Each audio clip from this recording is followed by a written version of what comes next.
उम्मीद है आप ठीक होंगे, खैरियत से होंगे। तैयब बलोच आपकी खिदमत में फिर से हाजिर है जी। सुप्रीम कोर्ट से बड़ी अहम डेवलपमेंट, बल्कि आप इसे ब्रेकिंग न्यूज़ कह सकते हैं, और वो ख़बर ये है कि सुप्रीम कोर्ट ऑफ पाकिस्तान ने इस्लामाबाद हाई कोर्ट के 5 जजेस की तबादले और सीनियरिटी से मुतल्लिक दरख्वास्त जो है वो उस पर फैसला जारी कर दिया है। और सुप्रीम कोर्ट का 5 रुकनी कॉन्स्टिट्यूशनल बेंच था जिसकी सरबराही जस्टिस मोहम्मद अली मजहर ने की, और अक्सरियती फैसला आया 3-2 के तनासब से। बेसिकली ये फैसला आया है 3 जजेस ने सदर मुमलिकत की जानिब से, जो इस्लामाबाद हाई कोर्ट में 3 जजेस का तबादला किया गया था उसको आइनी तौर पे और कानूनी तौर पे दुरुस्त करार दे दिया है। जबकि 2 जजेस जिसमें जस्टिस नईम अफगान है और जस्टिस शकील अफरीदी है, उन्होंने इख्तलाफ किया है, और उनके इख्तलाफ के मुताबिक ये है कि जो इस्लामाबाद हाई कोर्ट में नए जज तबादला किए गए हैं वो तबादला दुरुस्त नहीं है, क्योंकि उस तबादले में मुद्दत या मियाद का होना ज़रूरी था कि 2 साल के लिए, 3 साल के लिए, 5 साल के लिए, या जो है मुस्तकिल उनका तबादला हुआ है। तो ये उनका कहना था। और इसके साथ साथ इंटेलिजेंस एजेंसियों के मुबैना किरदार से मुतल्लिक भी इन जजेस ने कुछ तहफ़्फ़ुज़ात का इजहार किया है, और फैसले में लिखा है कि अगर इंटेलिजेंस एजेंसियाँ जजेस के तैनाती और तकर्रुर में उनका कोई किरदार है, ख़ासकर ISI का कोई किरदार है, तो वो दुरुस्त नहीं है। उन्होंने ये जो एजेंसियों के किरदार को हाईलाइट किया है, ये बेसिकली इस्लामाबाद हाई कोर्ट के उन 5 ईमानदार जजेस की जानिब से जो इल्ज़ामात ऐद किए गए थे कि जी हमें सज़ा दी जा रही है और हम पर दबाव है, हम पर प्रेशर है, वो यानी कि ये वो जजेस इस्लामाबाद हाई कोर्ट के जिनका वो लेटर था, याद होगा आपको। और इन जजेस को आप क्या कहते हैं, ईमानदार जजेस के नाम से ये जाने जाते हैं। यानी कि ये वो जजेस हैं जो बानी PTI को रिलीफ देने के लिए हर हद से बाहर चले गए थे, और इस्लामाबाद हाई कोर्ट पे इनका कब्ज़ा हो चुका था बेसिकली।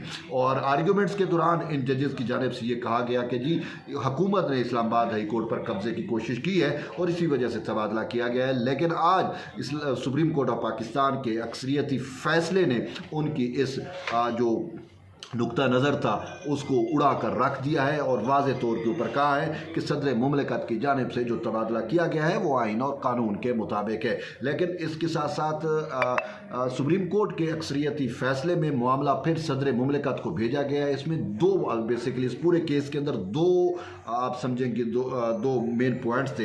एक था तबादले का, एक था सीनियरिटी का। ठीक है, तो तबादले को तो जायज़ करार दे दिया गया, तबादले को वैलिडेट करार दे दिया गया, और ये कह दिया गया कि जस्टिस सरफराज डोगर जिनको लाहौर हाई कोर्ट से लाया गया, जस्टिस मोहम्मद आसिफ जिनको बलूचिस्तान हाई कोर्ट से लाया गया, या जस्टिस खादिम हुसैन सोमरू जिनको सिंध हाई कोर्ट से लाया गया, उनका तबादला आइन और कानून के मुताबिक बिल्कुल दुरुस्त है। हाँ, फिर आगे दूसरा मामला था सीनियरिटी का। सीनियरिटी के ऊपर जो है वो मामला फिर से सदर मुमलिकत को अक्सरियती फ़ैसले में भेजा गया है, और उसमें ये कहा गया है कि सदर मुमलिकत अपना इख्तियार इस्तेमाल करें और सदर मुमलिकत जो है वो तय करें कि इन जजेस की सीनियरिटी जो है वो तय करें, और ये तय करें कि इनका तबादला आर्जी तौर पे हुआ या मुस्तकिल तौर पे हुआ। अब मामला अगर हम देखते हैं सदर मुमलिकत के पास जाता है तो सदर मुमलिकत के पास कौन से ऑप्शन मौजूद होंगे। सदर मुमलिकत जो है वो उनकी सर्विस रिकॉर्ड को देखेंगे कि कौन से जज की कब अपॉइंटमेंट हुई। अगर हम अपॉइंटमेंट को देखते हैं तो फिर एक चीज़ बड़ी तय होती है कि justice Sarfaraz Dogar Islamabad high court में बैठे हुए तमाम जजेस से सीनियर जज हैं। जस्टिस सरफराज डोगर की सबसे पहले अपॉइंटमेंट लाहौर हाई कोर्ट में हुई थी। अगर लाहौर हाई कोर्ट वाली अपॉइंटमेंट को देखा जाता है सदर मुमलिकत की जानिब से, तो फिर जस्टिस सरफराज डोगर ही supreme court Islamabad high court के जो है वो सीनियर तरीन जज होंगे। तो जब वो सीनियर तरीन जज होंगे तो वो मुस्तकबिल में वो इस्लामाबाद हाई कोर्ट के चीफ जस्टिस भी बनेंगे। ये बात बड़ी तयशुदा है, और इस फैसले से सबसे बड़ा धचका जो पहुंचा है वो उन ईमानदार जजेस को पहुंचा है जो खतूत लिखा करते थे, और उनकी जानिब से साफ ज़ाहिर है अब उनके पास कोई जवाज़ नहीं रह गया। पहले ही ये बातें हो रही थी कि इन जजेस की जानिब से जो सुप्रीम कोर्ट से रजू किया गया है वो भी जजेस जजेस के अपने ज़ाब्ते अखलाक की खिलाफ वर्जी है, क्योंकि वाज़े तौर के ऊपर जजेस के ज़ाब्ते अखलाक में लिखा हुआ है कि कोई जज जो है वो अपनी ज़ात के लिए अपने पर्सनल इंटरेस्ट के लिए जो है वो किसी भी लिटिगेशन का हिस्सा नहीं बन सकता। लेकिन इन जजेस ने जो है साफ ज़रा इनका पर्सनल इंटरेस्ट था। मोहसिन अख्तर कियानी के नाम से ये केस जाना जाता है। तो मोहसिन अख्तर कियानी जो है वो चीफ जस्टिस की दौड़ में है और वो कहते हैं कि मैं चीफ जस्टिस बनूँ। जस्टिस सरफराज डोगर के आने से जो है वो मेरी सीनियरिटी मुतासर हुई है। तो यूँ उन्होंने इस्लामाबाद हाई कोर्ट के इन जजेस ने सुप्रीम कोर्ट से रजू किया। तो अब जब फैसला इनके खिलाफ आ गया तो मैं आपसे पूछना चाह रहा हूँ, अपने व्यूवर से पूछना चाह रहा हूँ कि आप बताएं कि इन जजेस के पास अब अखलाकी जवाज़ क्या बनता है? क्या अब ये इन जजेस को काम जारी रखना चाहिए या नहीं रखना चाहिए? अगर इन जजेस में कतरी भी मतलब है कि वो तो मतलब थोड़ा सा भी, अब मैं क्या कहूँ, मैं वो लफ्ज़ अदा नहीं करना चाह रहा, लेकिन इन जजेस को जो है वो तक ये बनता है कि इनको तो चाहिए कि अब ये इस्तीफ़ा दे और घर जाए, क्योंकि इनका केस ही ख़त्म हो गया। इनका केस ही उठा के बाहर फेंक दिया गया, इनकी बात ही मुस्तरद कर दी गई। इनकी दरख्वास्त ही जब मुस्तरद हो गई तो इन जजेस के पास कौन सा जवाब बनता है? तो साफ ज़रा इनको इस्लामाबाद हाई कोर्ट को अलविदा कह देना चाहिए और इनको रिज़ाइन दे के घर चले जाना चाहिए। लेकिन ये जज भी जस्टिस मंसूर अली शाह साहब की तरह शायद डिटरमाइन होकर बैठे हुए हैं कि कुछ भी हो जाए हमने ये मामलात नहीं छोड़ने, हमने जो है वो सिस्टम में रह कर ही सिस्टम में रखने डालते रहेंगे। तो मैं तो यही समझ रहा हूँ कि ये आज जो है इस तरीके से तो जाने वाले नहीं हैं। बहरहाल एक चीज़ तय हो गई है कि इन जजेस कि जो एक्सपेक्टेशंस थी वो मिलिया मेट हो गई हैं। और ये जो समझ रहे थे कि जो ये एलिगेशन लगा रहे थे कि इस्लामाबाद हाई कोर्ट पे जो है वो हुकूमत ने कब्ज़ा कर लिया है, उनकी वो एलिगेशन भी मुस्तरद हो चुकी हैं। और हकीकत में ये है, मेरी ये राय रही है हमेशा से और आपकी भी ये राय होगी कि इस्लामाबाद हाई कोर्ट पे जो ईमानदार जजेस का कब्ज़ा था वो बेसिकली वागुज़ार हो चुका है। और इसी वजह से इनसे ये चीज़ें बर्दाश्त नहीं हो रही।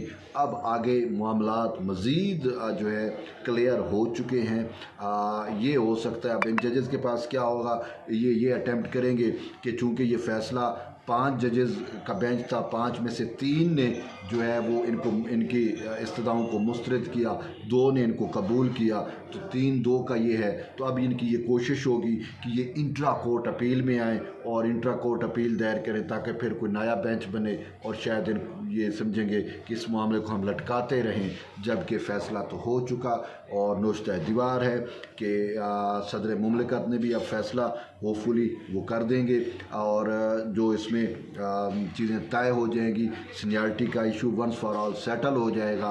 तो बहरहाल अब देखते हैं कि आगे ये मामलात कैसे चलेंगे। एक चीज़ तो तय है कि इनकी ख्वाहिशात, इनकी हसरतें वो सब जो है वो रह गई।